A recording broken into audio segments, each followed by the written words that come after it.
ভাইজানের মতো লোক এই রাজনীতিতে আসার কোনো প্রয়োজন ছিল না, কিন্তু এসে কেন আমাদের জন্য 42 দিন জেল কেটেছে, ওনাকে 42 দিন জেল কাটিয়েছে।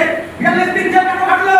আমাদের জন্য আওয়াজ তোলার জন্য, আমাদের জন্য প্রতিবাদ করার জন্য তাকে জেল কাটতে হলো।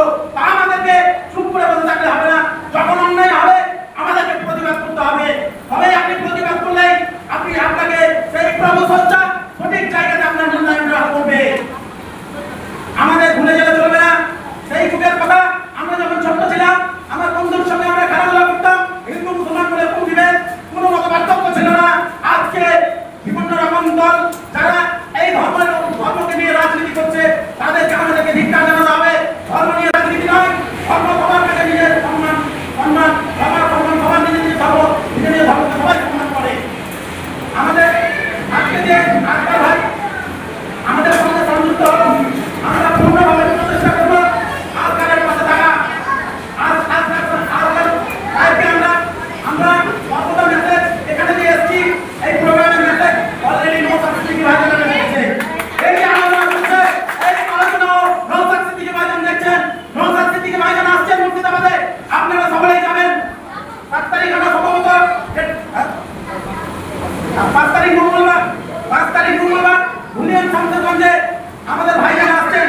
আমরা তার প্রিলাম করছি, আপনারা সকলেই যাবেন। দেখবেন আমাদের ভাইজান সবার নয়নের মণি, সবার জন্য কথা বলে। দেখেন শামসেরগঞ্জে বাংলা ভবনে শুধুমাত্র মুসলিমদের বাড়ি করেনি, হিন্দু খ্রিস্টান সমস্ত সম্প্রদায়ের সমুদায়ের মানুষের বাড়ি করেছে। এই নদীর পাড়ে চলে গেছে এই বাংলা ভবনে হাজার বাড়ি, হাজার জমি চলে গেছে। সেখানে কোনো ধর্ম নেই, কোনো ধর্ম দেখেনি, সেখানে কি সবার জমি গেছে, সবার বাড়ি গেছে। সবাইকে ফিরিয়ে নিয়ে আনতে হবে। সবার বাড়ি আরো যাতে করে না যায় তার জন্য কংক্রিট ভাবে পাথর দিয়ে সুন্দর ভাবে বেঁধে দিতে হবে। ফরাক্কাতে আমার বাড়ি ফরাক্কাতে ঠিক মুস্কিনগরে ওই রকম ভাবে সেখানে ছাত্র ছেলে মেয়ে পড়ে একটা সেই স্কুল একদম নদীর ধারে চলে এসছে, একটা কবরস্থান নদীর কাছে চলে এসছে। এইরকম ভাবে জমি কাটতে চলে যাচ্ছে। আমরা যদি চুপ করে থাকি, আমরা যদি এর প্রতিবাদ না করি, তাহলে আস্তে আস্তে আমাদের সমস্ত জমি জায়গা নদীর গর্ভে চলে যাবে। আমাদেরকে প্রতিবাদ করতে হবে। ঠিক তেমনি আমাদের অভয় থেকে শুরু করে তিলোত্তমা থেকে শুরু করে যাদের আমাদের মা বোনদের ধর্ষণ হচ্ছে, তাদের উপরে অন্যায় হচ্ছে, তারা বিচার পাচ্ছে না। তার বিচারের জন্য আমরা রাস্তায় নেমেছি, আমরা প্রতিবাদ করেছি, রাস্তায় নেমে প্রতিবাদ করেছি। আজও প্রতিবাদ চলছে, প্রতিবাদ হচ্ছে আমাদের বিভিন্ন জায়গাতে। নৌসাদ সিদ্দিকী ভাইজানের সভা হচ্ছে।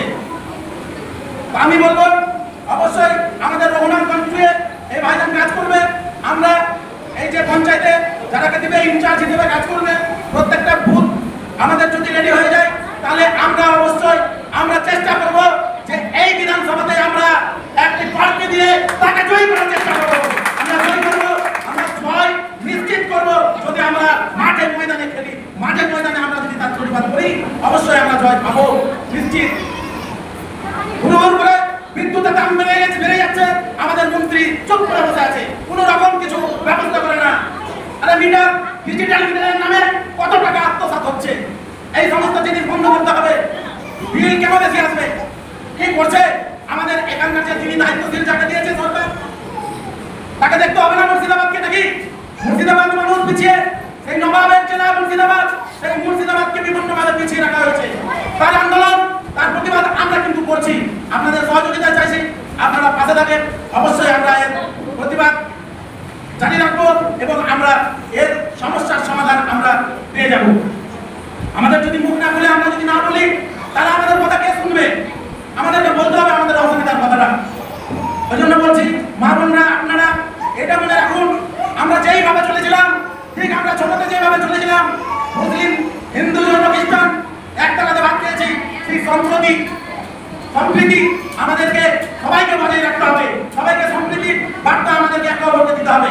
আমি আলোচনা বাড়াবো না, আমি আজকের বাইরে একটি কাজ আপনাদের সামনে দিয়ে যাব যে আপনি যত তাড়াতাড়ি পারেন আপনারা প্রত্যেকটা বুথ কমিটি রেডি করেন। তার ফরম্যাট পার্টির আছে, বুথ কমিটি রেডি করে আপনি এখানে বিধানসভাতে 1 বছর টাইম আছে, লড়াই করার জন্য প্রস্তুতি নিন। এটাই আশাবাদী এই চিন্তা ভাবনা নৌসাদ সিদ্দিকী ভাইজান বলে পাঠিয়েছেন। আপনি চেষ্টা করুন এই বিধানসভাতে কিভাবে লড়াই করা যায়, কিভাবে আমাদের বুথগুলোকে সাজানো যায়, এই কাজ আপনাকে দিব। আমরা আছি